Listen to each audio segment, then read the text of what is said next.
Chapter 22. You run. Boom. Boom. Boom. Jake is right in front of you. Axe in front of him. The others are behind you somewhere. I'm glad my legs aren't as short as Marco's, you think. You can hear the dinosaurs closing in. Boom. Boom. Boom. A sound like rolling thunder. Like a train bearing down on you. Boom. Boom. Boom. Here and there, you catch a fleeting glimpse of the herd. Long necks. Huge tails. Big and heavy enough to smash you like a steamroller. Your leg muscles burn. Your lungs ache.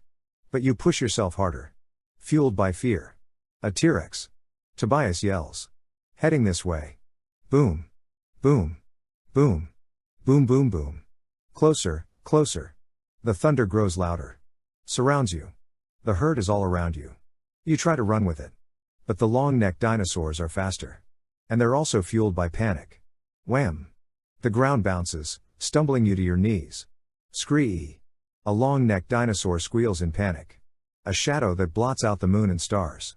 Trembling, you turn and look. Then dash. Chomp. Ugh. You scream. Darkness. Hot breath. A slimy, rough surface beneath you. A tongue. You're in T-Rex's mouth. Gulp. Pressure on all sides. Squeezing you down and down some nightmare tunnel. You're being swallowed. A bigger opening. Liquid all around.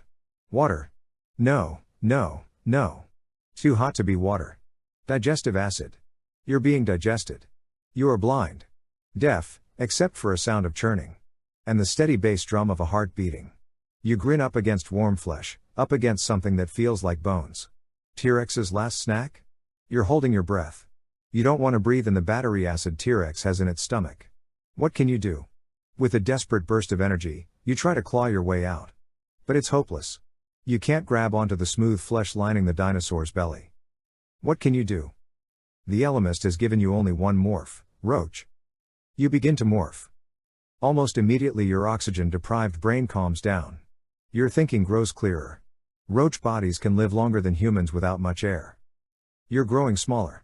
Now the churning of the stomach isn't so painful. You're alive. But for how long? You pass out. Wake up. Pass out. When you wake up the second time you notice the stomach has stopped churning. Your roach senses can smell fresh air. You force the roach toward the air. Run. Up a tube the size of a water pipe. Run. Out into a cavern lined with sparking teeth. Run. Across a plain of pink flesh. Chapter 23. You begin to demorph. Your human eyesight blinks back on. You can see you're standing next to an enormous corpse. You're still only a few inches high. A dinosaur looks the size of an aircraft carrier. The others notice you. Hey! Cassie says. You're alive. Barely, you say, still more roach than human. We all made it, Jake says, shaking his head. Amazing. Who killed the T-Rex? You ask. I guess I did, Jake says. How? It ate me, Jake says. So I acquired it and started morphing in its throat. Everyone is buzzed with energy and nerves. You decide to keep walking even though it's dark. You trudge through the grass for a few miles. You stop and doze. You get up and trudge some more. Nobody knows where you're going. But somehow walking makes you feel better.